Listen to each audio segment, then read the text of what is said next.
Right now we continue and let's discuss how Sber AI is recognizing handwritten text. It's going to be told by Mark Potanin and Aleksandr Korotaev, data engineers.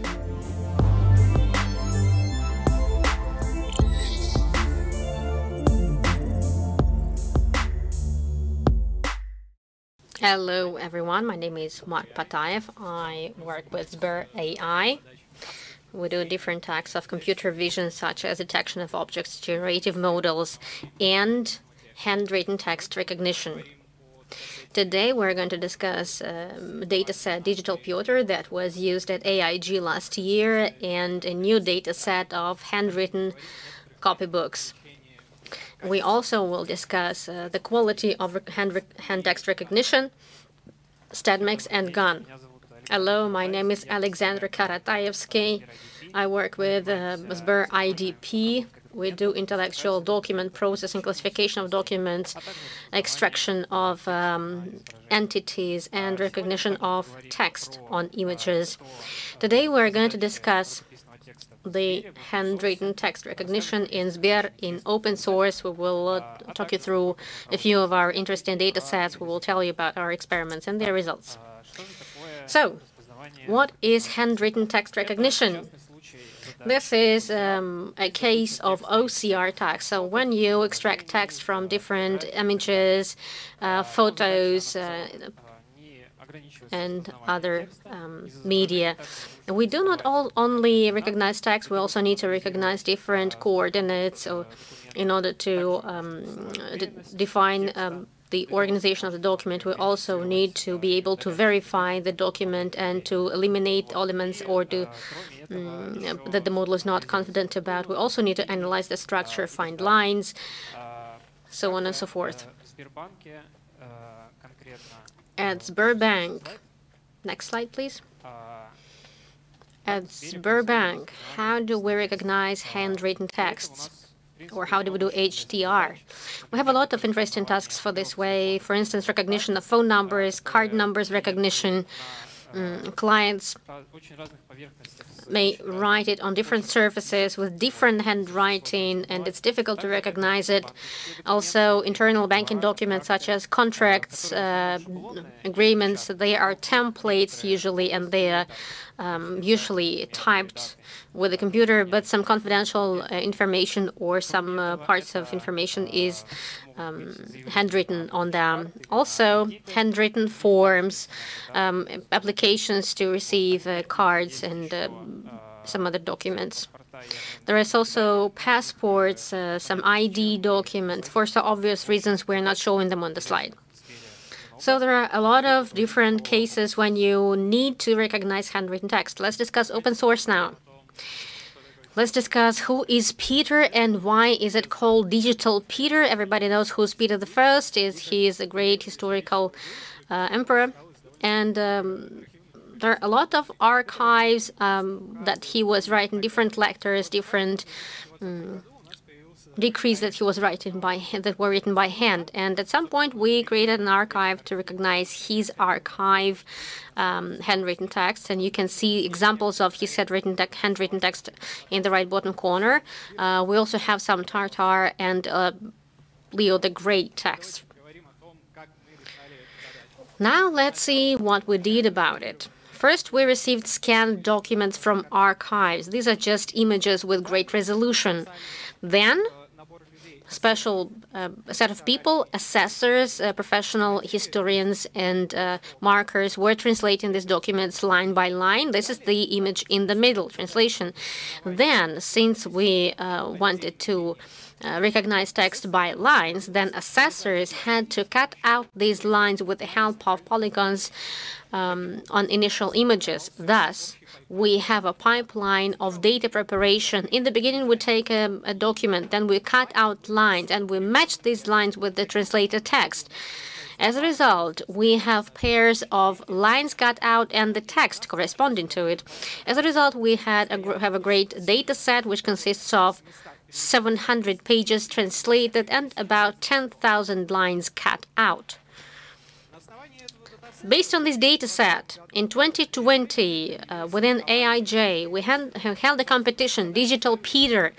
The task was to recognize lines from Peter the Great's handwritten documents. What were the matrices against which we were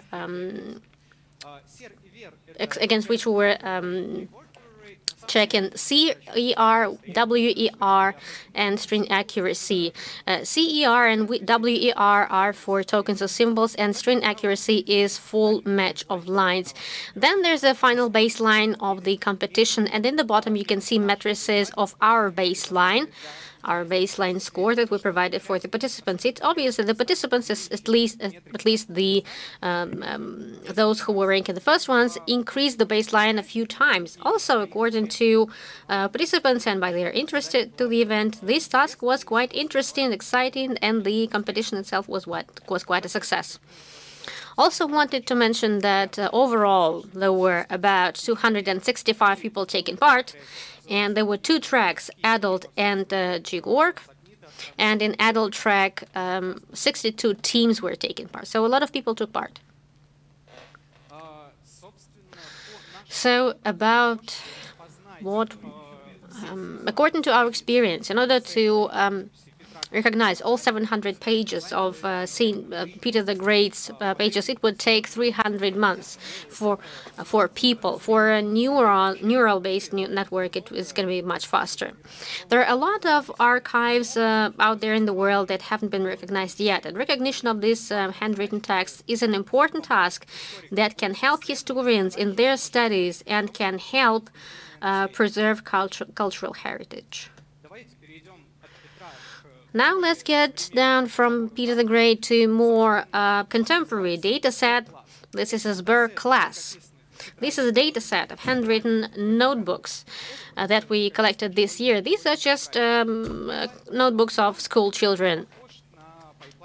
This pipeline of data preparation is very similar to those of the Peter. First, we took pictures of pages of copybooks, then we highlighted separate tokens, and we had 4 classes. The first class is students' text, so these are separate words written with a blue pen. Then comments of teachers. Usually comments of teachers are some marks, notes, or grades. This is everything that's written in red pen. Comments of a student. It's everything that was written with a pencil. And the other type, the other class, is the full page. After segmenting different tokens, we translated these tokens into real text. Thus, now we can say that this is one of the greatest data sets of handwritten text in Russian language. Natively, we have about 1,200 pages of handwritten notebooks. Overall, we have about 200,000 tokens. If we add the models with CR, then we have a quality of 97%, and the model is not that large. It has only 27 million parameters in the model. This slide shows results of works of 2 models. The first model is a segmentation of words per page. The result is on the right. And on the left, you can see the recognition of the words cut out from the page. And you can see that styles and handwritings are very different, and images can be rotated in different ways. The model works fine, and it's segmenting words and it translates them with quite high quality. Now let's discuss a little bit what basic model was used to recognize handwritten text. We used the model CRNN plus CTC loss. It's quite well known for this task. This model consists of feature extractor that is then providing a tensor to adaptive pooling. Then tensors go to a few layers of GRU and then a linear layers and softmax. In the outcome, we have a probability matrix. In this case, it's a matrix 61 per 265. 61 is the length of the vocabulary and 275 is the length of sequences. So in the end, we're going to have a probability matrix of probabilities of symbols for every position of the sequence. But it's not the final answer yet. We need to, since every position, every item might belong to the same symbol from the initial picture, we need to decode this sequence into a final line. Since there might be subsequent symbols, for instance, a few A letters or a few B letters, we put them into one, we take away blank symbol, and after this decoding, we receive ultimate line. Thank you, Mark. Now let's talk about the difficulties of recognition of handwritten text compared to printed text. Printed text, all the enemies of handwritten text are well known. So, some distortion, rotations, or inclinations, and different light or crossed letters. So if you take away all these distortions, then the task is already almost done. We take a set of standard handwritings and we can train a model, teach a model, just like the model that has just been described by Mark. And most probably it will learn enough to recognize a lot of different handwritings, a lot of texts. But as to handwriting, even if we step away from different images and distortions, then still there's a huge variation in different handwritings, because every person has a different handwriting. The other problem is that in handwritten text, we often recognize text when we write it with the help of the context. For instance, in the top right corner, it's sun, солнце in Russian. If we look at the letter that's second from the last, we wouldn't be able to understand what it is. Thanks to the context, or thanks to the neighboring words, we would understand that it's the word sun, or солнце in Russian. Next, let's discuss what can be done in these cases. We need a lot of data, a lot of diverse data in order to train models that can get trained on this data. There are a lot of data sets. On the slide, you can see the largest and the most common data sets on handwritten text.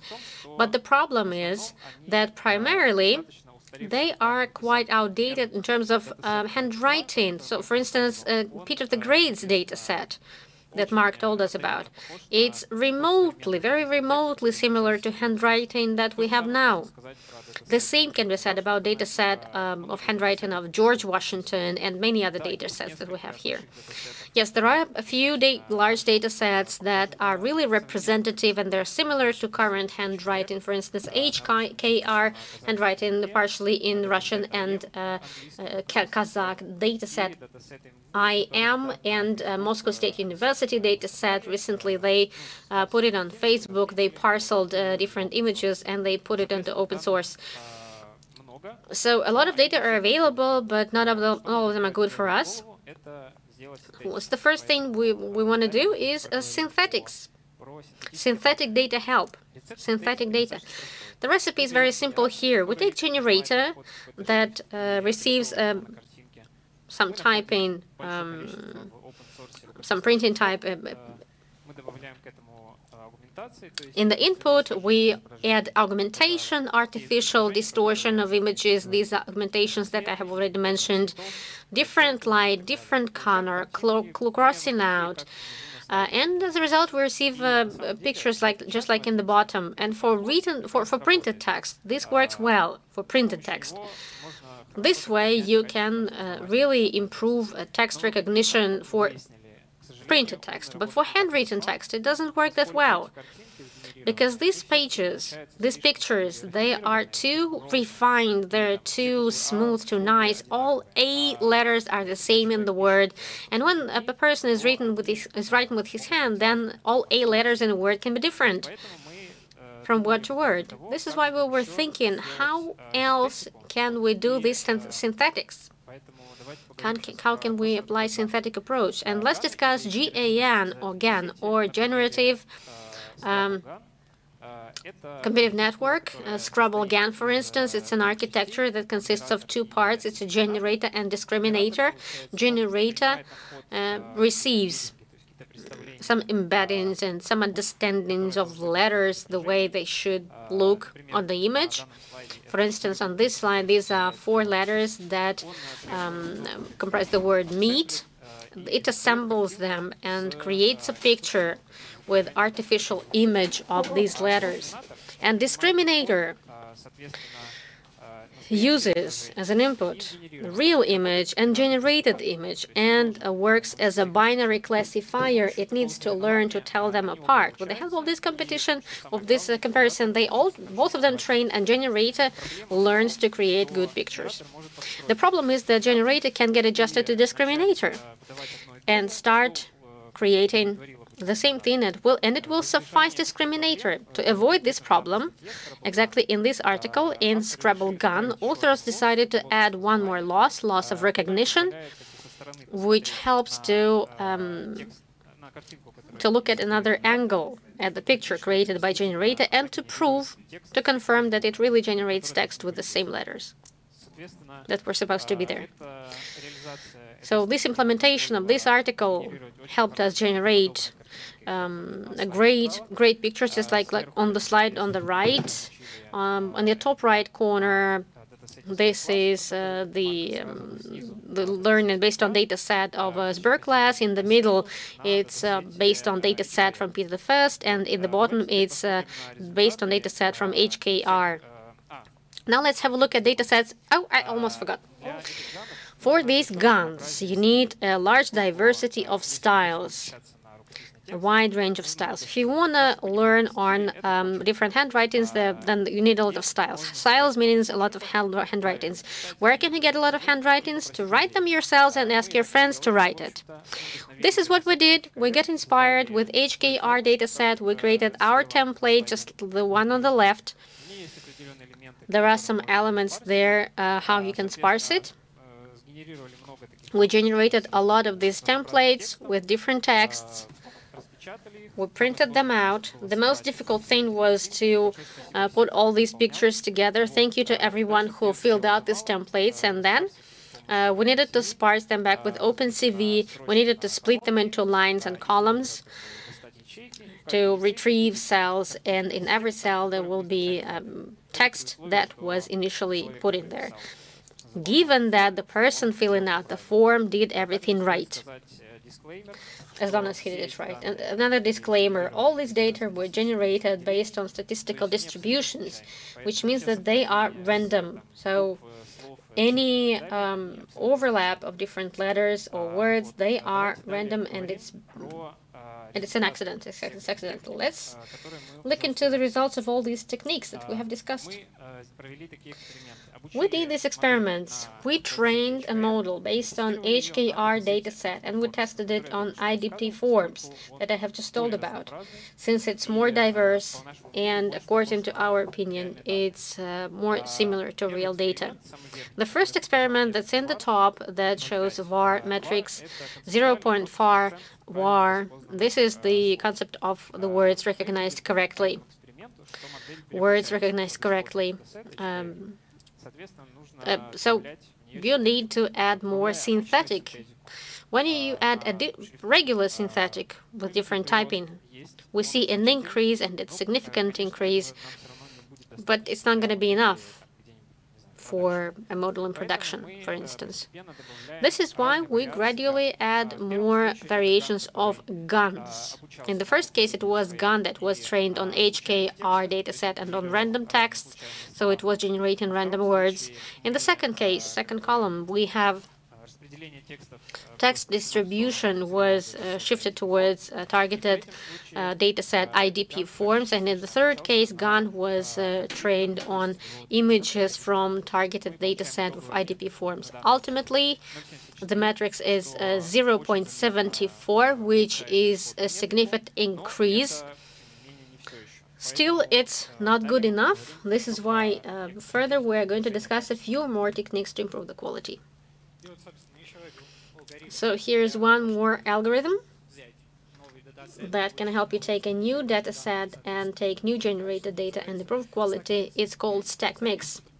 Stack Mix was invented by our team. It's fully proprietary. We even wrote an article about these algorithm and other article augmentations, and we made a speech about it.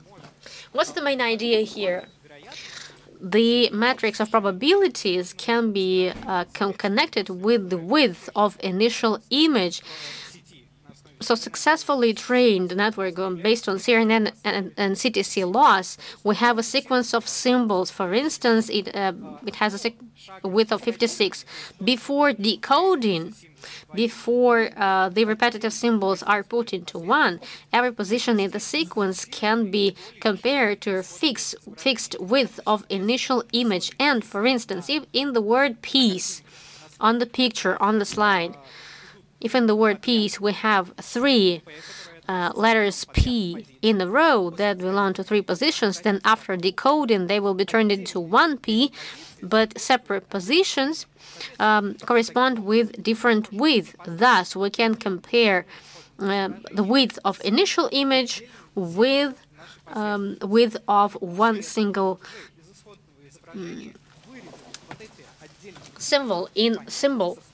And we can cut them out, and based on that, we can create new data with any other text that was not present in the initial data set text. So splitting the initial sequence into separate symbols is showed on the slide on the right bottom corner. So, additionally, in Stack Mix, tokenizers are being trained in order not to generate new text symbol by symbol, but we can take separate tokens that consist of a few symbols. One more thing of these algorithm Stack Mix is that in the input, it requires an external corp. If we create new images with text of initial data set, it will not add additional information to our model. External corp must be just blank text without any marking. For Russian language, we can just parse Wikipedia, take a lot of text, and start making separate sentences with the help of symbols cut out from initial data set. After some post-processing, you can obtain some realistically looking documents. On the right, for instance, the first page of Harry Potter generated in the style of George Washington dataset. This slide shows results of our experiments. On the left, you can see a gray table. We took 6 different data sets, and we were testing augmentation techniques, and we compared them among each other. Now let's discuss what these lines means. Base means standard neural network based on CNN plus etc loss. AUX adds additional augmentations such as JPEG compression, cohere, and other. Blots is another invention of ours. While we were studying Peter the Great's data sets, we noticed that he crosses a lot of things and he makes a lot of marks. And we decided to augment our data set the same way. We were generating these crossing outs and some comments.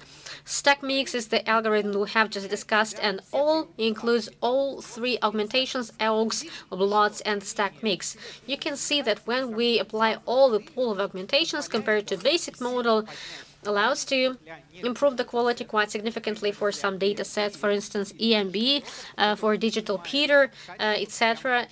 And it really improves the quality this way. On the right, there's a table that compares our approach. Here we apply all approach when we use all augmentations compared to other articles, scientific articles about recognition of handwritten text. In all data sets, we are superior to the other results, to other approaches in terms of quality.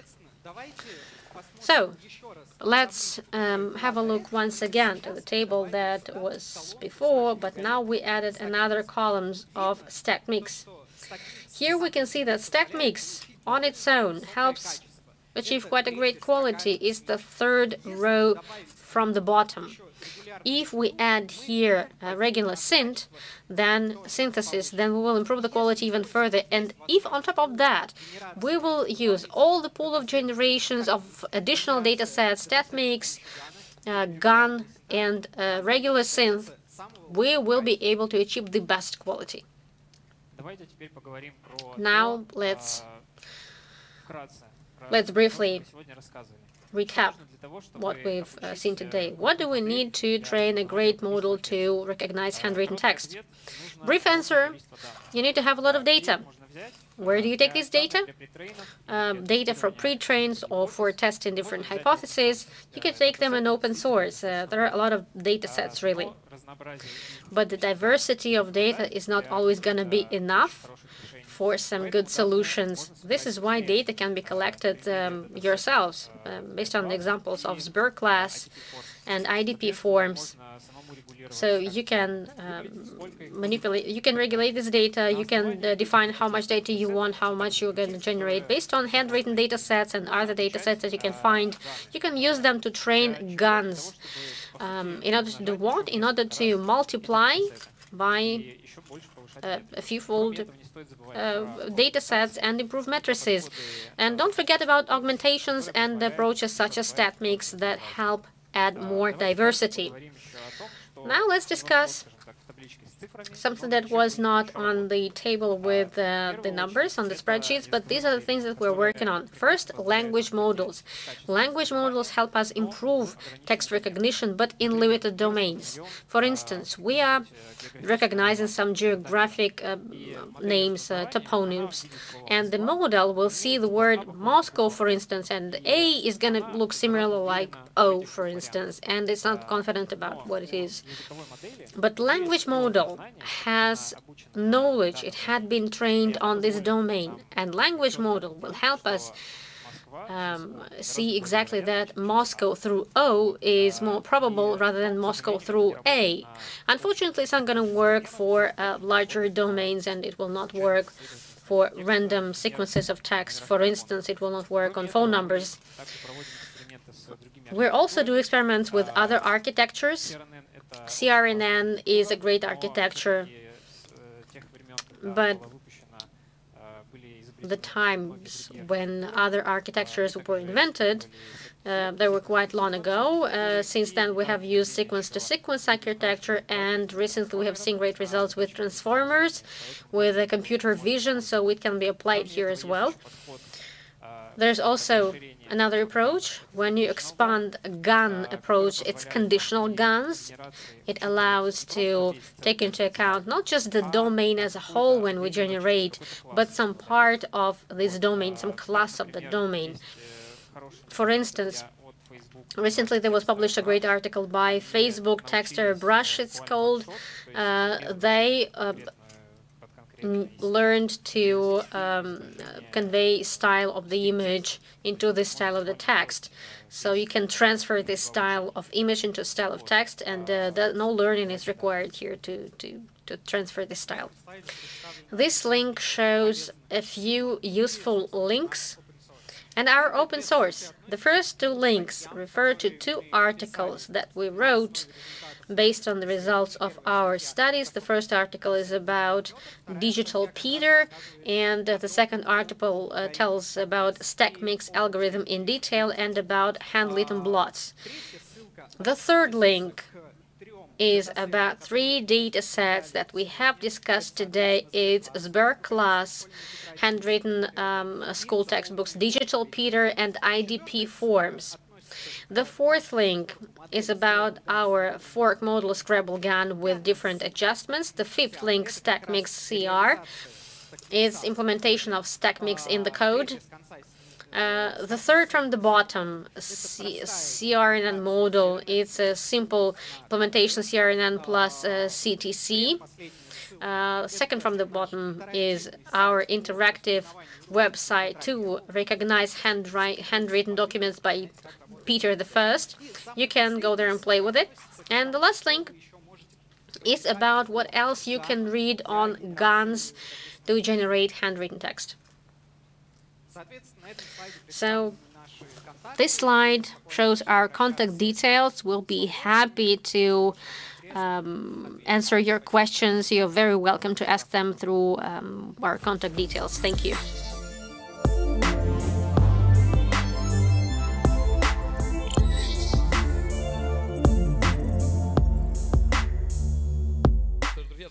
Well, dear friends, thank you very much for your presentation, and we have received a few questions for you.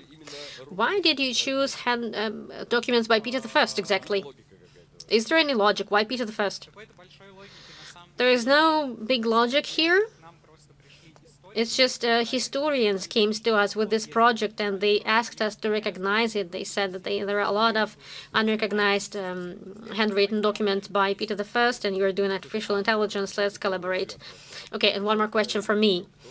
Has there been anyone else who would come to you with any other interesting proposals? Yes, just as I said on the slide, we have a few projects on recognition of archived Tatar handwriting, and the Leo Tolstoy handwriting. Another question. Can the model recognize Chinese signs? Yes, it can, but in order to do that, we need a data set. We need to collect the corresponding data set. And final question, which letters were the most difficult to recognize? If we speak about data set of copybooks, there were no difficulties there. There were just regular copybooks. I think it's about data set of Peter I. Actually, the idea is that what was written in the handwritten document, it was translated into symbols that are available in current keyboard. The majority of symbols were compared, and they were similar to what Peter was writing, but there were some additional symbols, such as I letter, which is usually not present in Russian language. But the quality was quite high, as we showed on the slides. Thank you very much. These are all the questions to you, and thank you very much, and let's continue.